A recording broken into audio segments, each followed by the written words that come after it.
We are going to a place called Sitka, which is in Alaska, just outside Seattle, and we're going to talk about living the dream. My guest today has been an entrepreneur for over 40 years. She is a very successful entrepreneur, also a mother of two amazing children.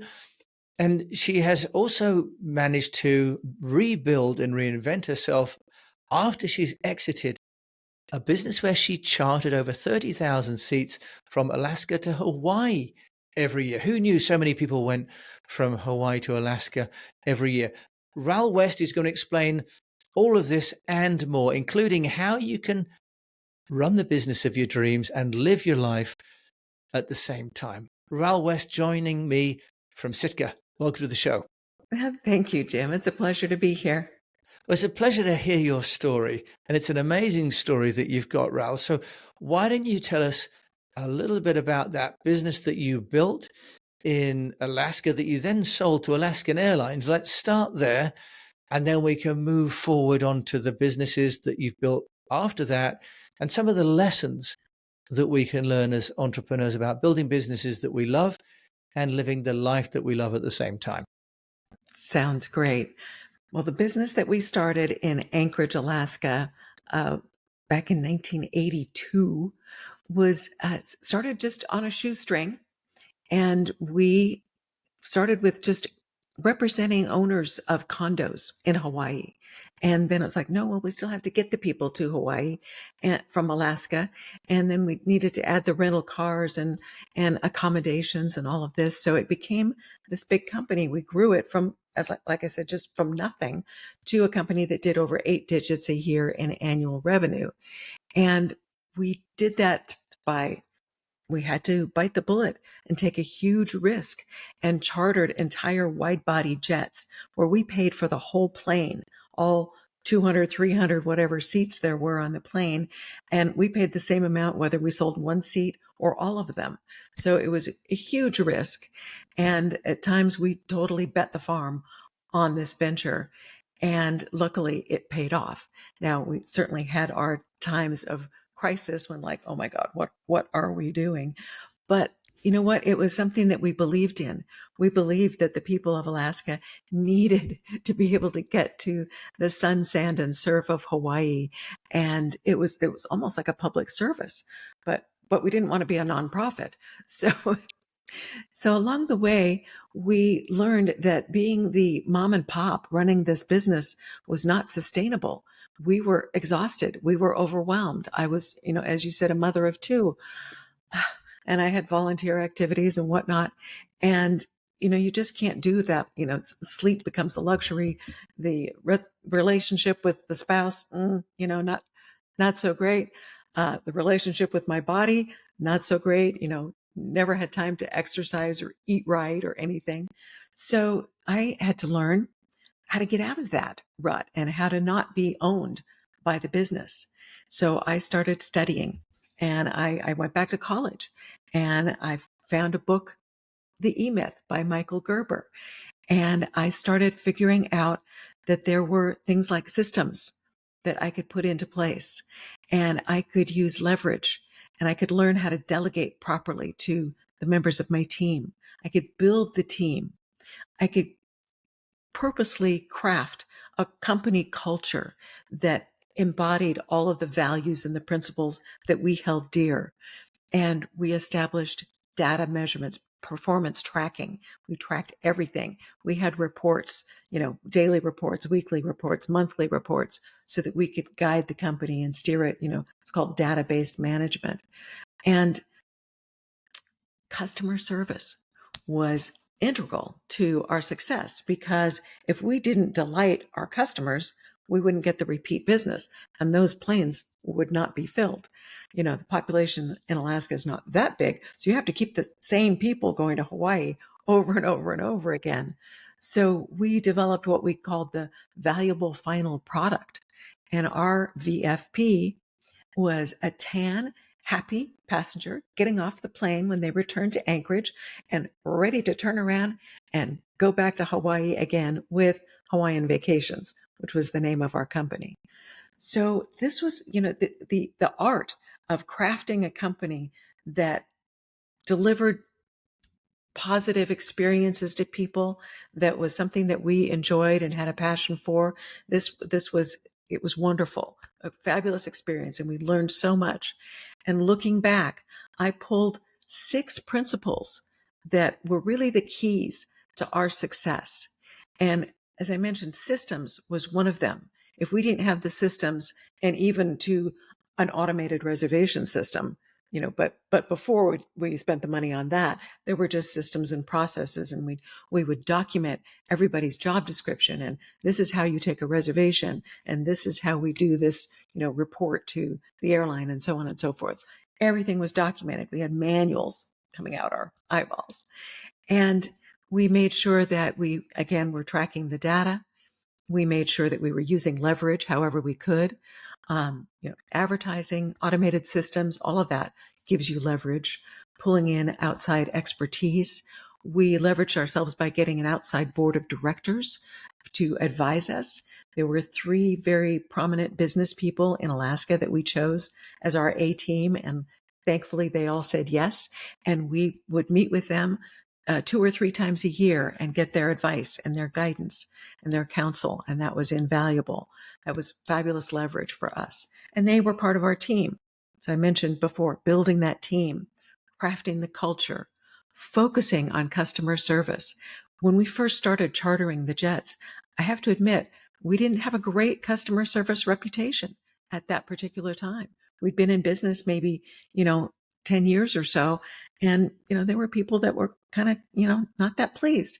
So we realized if we were going to make this and, take this huge risk, we had to turn that around, and we had to focus on delighting our customers. So we developed systems around that and data tracking around customer service.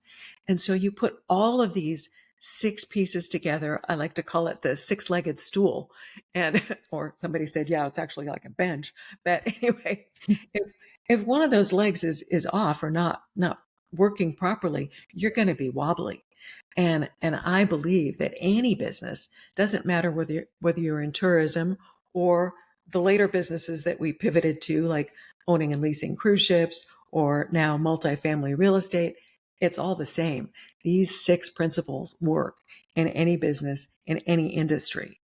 And you have to, as an entrepreneur, you have to make sure that you're deploying all of these principles and that you work them constantly, and that you craft the business that you can be proud of and that you can pour your heart and soul into, but that you can walk away from, because all these systems in your team are running things so smoothly. You can monitor it through your reports, and you can go have the life that you really want, however you define that.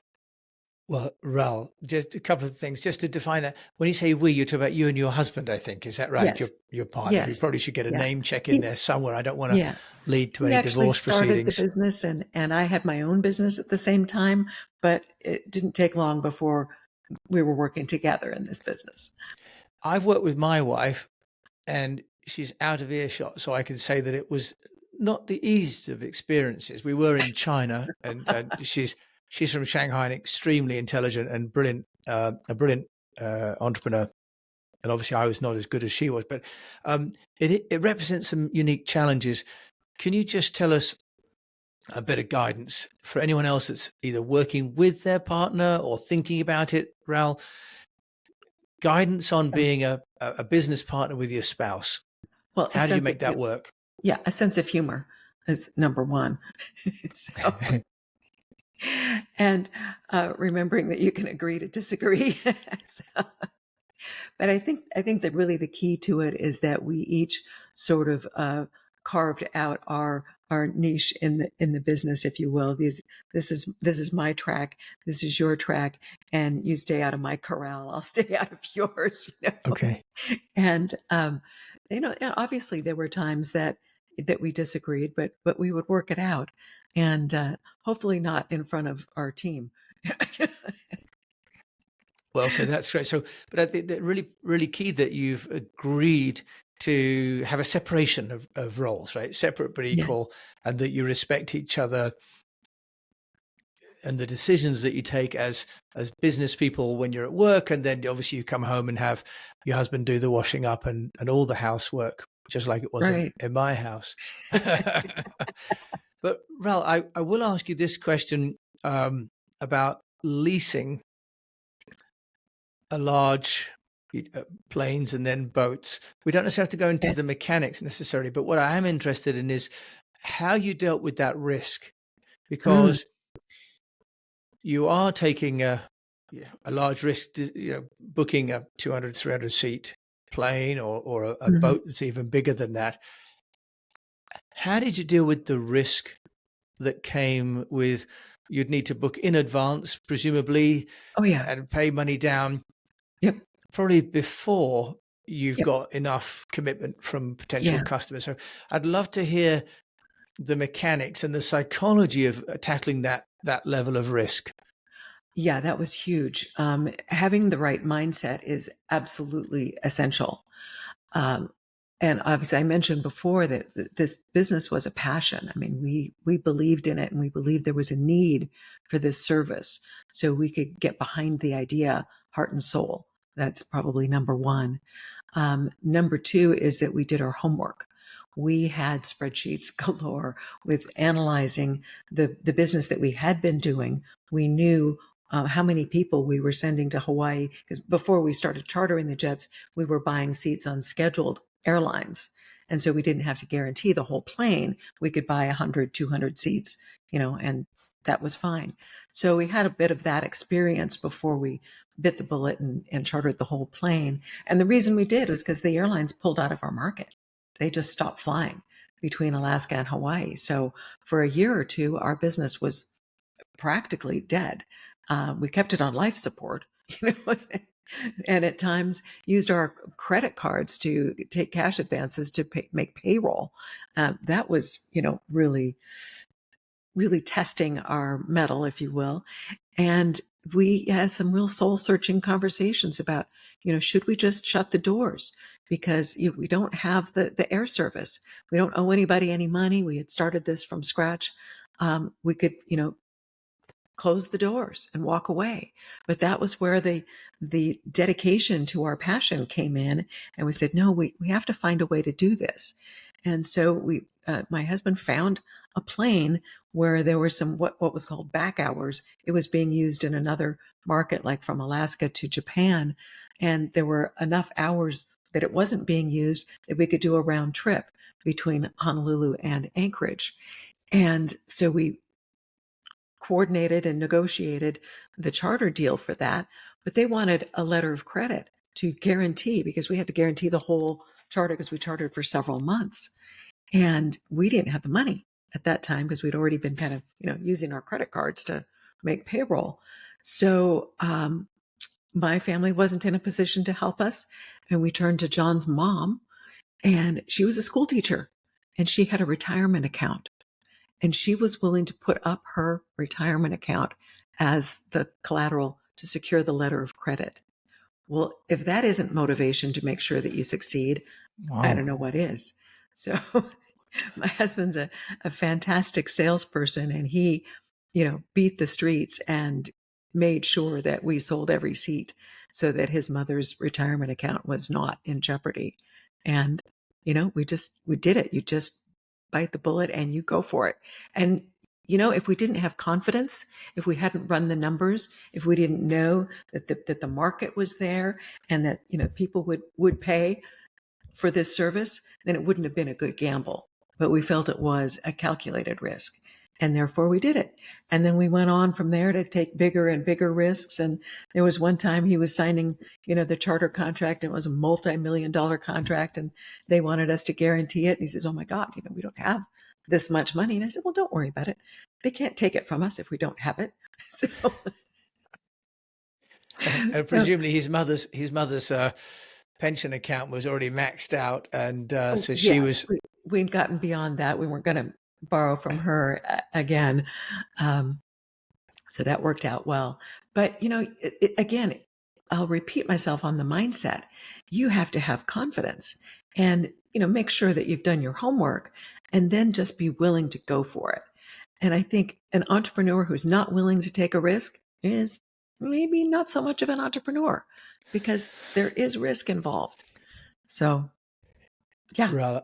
That's a great story. I love the mechanics of what you needed to do, but also that you did have a calculated risk, but then you had to have the courage and Yeah. the strength of your convictions to go ahead and make that chart. And Yeah. that's often, as you say, where I people think, might are on the yes. side of caution and probably live You, with the regret that they didn't do it, which you and your husband then managed to sell the business to Alaska Airlines later on. yes. And let's move on to that, because you managed to sell that business. I could have retired. Presumably, Yeah. you could have then been enjoying the cruise ship lifestyle that you'd been helping other people to have. Why did you not then say, well, we've had some stress, we've put our in-laws in potential jeopardy. Let's enjoy the fruits of our Yeah. good work and just retire. So, Ral West, I'm Yeah. interested in what kept you going after what could have been a fairly glorious retirement option. I think we are opportunistic people. And at the time that we sold the business, which was almost, 17 years ago, I guess, um, we felt we were too young to just, hang it up. So we actually stumbled on this opportunity to buy some small cruise ships that were bank owned, meaning that their owners had gone bankrupt. So, the bank that had the loans took them back, and they were sitting at a dock in Seattle and basically rotting at the dock because they weren't being maintained very well. And we heard about this through our connections in the Alaska tourism industry. My family was based in Alaska tourism, and my family had cruise ships and so forth. And so we were lucky to have heard about these ships. So we approached the bank and said, what do you want for these ships? And we struck a deal with the bank, and we hired divers to do the due diligence. You have to go measure the hulls and make sure that everything is right with the ships. We came back from the due diligence and spent mid 5 digits on just the due diligence, and went to the bank and said, these hulls are not good enough. They're not going to pass the Coast Guard standard. We have to add more steel to these hulls, and it's going to cost this much. And so we need to adjust the price by that much. And the bank said no. So we said, fine, enjoy holding on to these boats as long as you want. Yeah. So we walked away.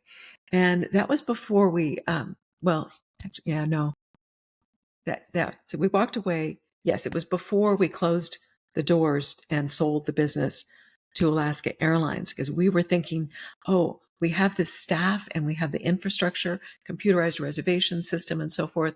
We could just segue from air travel to cruise ships and use all of our systems and team and everything to sell cruises. So we thought that was a great idea. We didn't have to close up entirely. But when the bank said no, I went, oh, well, okay. So we closed everything down. And then about a year later, another bank owned those ships, because the bank that said no went under, go figure. And so another bank had these assets that were then distressed assets. And they called my husband and said, do you still want those ships? And he said, well, no, that ship has sailed.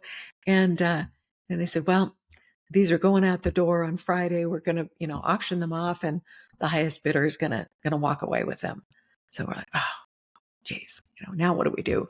Well, we went in with an offer that Friday, and it was a very low ball offer, like 18 cents on the dollar compared to what we would have paid a couple of years before. And he won the bid. So now we had two little cruise ships that needed a lot of work. So we had to pour, quite a bit of money into fixing them up and making them ready for passengers. And then since we no longer had the infrastructure, we found somebody who had a small cruise line operation. And we said, would you like to run these ships for us and just add them to your fleet? And we worked out a charter agreement. So we bought the ships, we put the money into fixing them up. The other company did all the work and all the heavy lifting. And that was great. And then another year later, another cruise line went bankrupt, and we were able to buy 3 more ships out of bankruptcy. And we now had a fleet of 5 ships. And the same cruise operator said, yeah, we'll take on 3 more ships. And again, we poured money into, bringing them up to standard. And we operated 5 little ships. Well, we didn't operate them. We just owned them and just, collected the lease money every month. And so that went on very nicely. And gradually we sold the ships one by one to the operator, because, they wanted them on their balance sheet, and that was fine. That was a win-win. We liked that. And then COVID hit, and we had 1 ship left. And in March of 2020, that ship was tied up to a dock in Seattle, and it was not going anywhere. Cruising had died for that at that time. I'm sure everybody remembers that. And so it became clear to us that perhaps it was time to pivot again, that this was going to take a while for the cruise industry to recoup. So we sold that last ship to the operator, and didn't do as well on that one. But then it was like, okay, now what next? We still weren't ready to just totally hang it up. We had money that could be invested, and we figured out where we thought the world economy was going, what would be able to live through whatever storms and turmoil the world would come up with. And we felt that real estate was pretty rock solid. We had been investing in real estate in Alaska and Hawaii for some time already, started in the mid 90s with some investments. And we found out about real estate or multifamily syndications, where you could partner with other people, and it's a passive investment. So you put your money in and you do some work, and maybe you help raise some money and so forth. But you have property managers that actually take care of the tenants, the termites, and the toilets. So we didn't have to do that. So we jumped in with that and joined a mentoring group, joined a mastermind, learned how to do it. We didn't know anything about multifamily syndications, and we figured it out. And so we've been doing that for about 3.5 years, and we're part owners or partners in about 6,000 apartment units across the U.S. in about 5 states. Wow, that's amazing. So when you say multi-family syndication, Apartment complexes. So that's when lots of people come together, almost like shareholders, is it, No, in a it's an property? apartment complex. So it's a complex where there's 60, 100, 200 apartments in one building or group of buildings. So it's a single property. And then the syndication is that there's general partners that put the deal together. They find the property, they do all the, the due diligence and negotiations, and bring in the investors. And the investors come in as limited partners. And then however many limited partners and a few general partners put the deal together, and then they run it until hopefully you have a successful, profitable exit. So, Wow. yeah. So Ral, sounds as though you've pivoted again from airlines to boats to being on land, which I can only imagine is a nice way to be. What would you say is the secret then to this success? Because you've managed to have business success in different industries, Mm-hmm. I and think yet you're also managing to, as you say, to enjoy life. yes, And we what would you are. say? Yeah, we've been told by many, many people that we are living the dream. And so now that's become my motto and the name of my business, my newest business, Ral West, living the dream. And I'm committed and addicted to it, because I want to live my life the way I want to. And the secret, you asked, the secret to all of this is working on your business instead of in it. You use the principles and deploy and apply those same principles over and over again. And you make sure we're taking risks. Every investment that we make is a risk. The cruise ships were certainly a risk. And yet we do our homework. Sometimes we do it better than other times. There have been times we failed to do enough homework. I will admit that. Been a few expensive learning experiences, but if you do your homework, you have faith, you have guts. I think we were talking earlier about entrepreneurs having to have courage. I just call it, you just got to have guts. You just got to go for it. And constantly measure what your results are. Keep track of all of your data and pay attention to your business without necessarily working in it all the time. So we're free to travel. We recently spent 6 weeks in Europe, and we're going to be spending the whole month of January with our family because our youngest daughter's getting married. Our other daughter's coming over from Australia, so we're not going to be working in January. We're going to be with our family. But the way that we can do that is that we have systems and procedures. We have a team that we can rely on. We know what's happening because we have the reports and we can see what's going on. And we're able to sort of, be the orchestra leader from afar. And that's really the key. And, don't do anything that you don't love. And, going back to why did I start this next business instead of enjoying myself? Well, I have a passion for business. So I believe people need to follow their passion, and their businesses need to feed their passion. And if a day comes where this little business is not feeding my passion, I will stop. I am not motivated by the money. And I think that is a mistake that a lot of entrepreneurs make, is they get into something and this is making lots of money, so I'm going to keep doing this. But then somewhere along the line, it's not working for them personally anymore. It's not meeting their goals for their life, or it's not feeding their passion, or they're not, in love with what they're doing. Then they need to stop and go do something else. Well, and as you say, to pivot to something they enjoy, but the key is to retain the systems that were successful in the other business, right? So it's Yes. not about reinventing how you run a business. It's about doing a business that's closer to where you find passion and alignment Yes. with what gives you nourishment, right? Yes. Is that fair to say, Ral? Yes. Because any business that you start, whether it's a dog sitting business, it doesn't matter. You still need these 6 principles. And you can still need your team. Your team may be very tiny. It might be you and maybe a bookkeeper or something, but that's still a team. And you can still build your culture. It doesn't matter how big or how small. The principles are the same. And Ral, if I'm not mistaken, now under Living the Dream, this is the offer that you've now got for people is through webinars and courses to learn from you those 6 core elements and put Yes. those into their own business. Is that right? Yes. I would very much love to teach entrepreneurs how they can have a business that is successful and that grows and allows them to have the life that they want.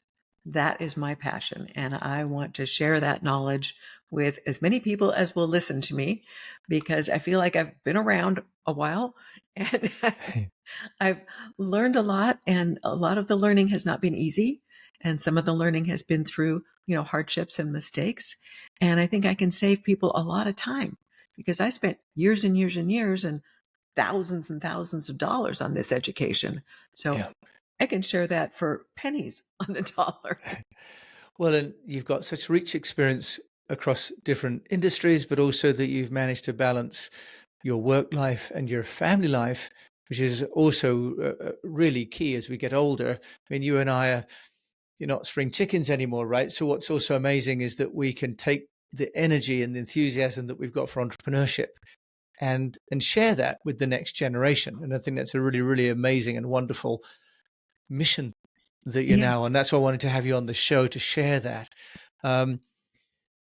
Well, if there's a book or a podcast that you found over the years has been sort of an inspiration or given you some insights, what would that be?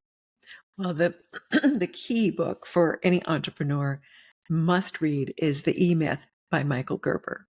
And that was really what helped us start the path to totally systematizing our business and pulling the mom and pop out of the day-to-day operations.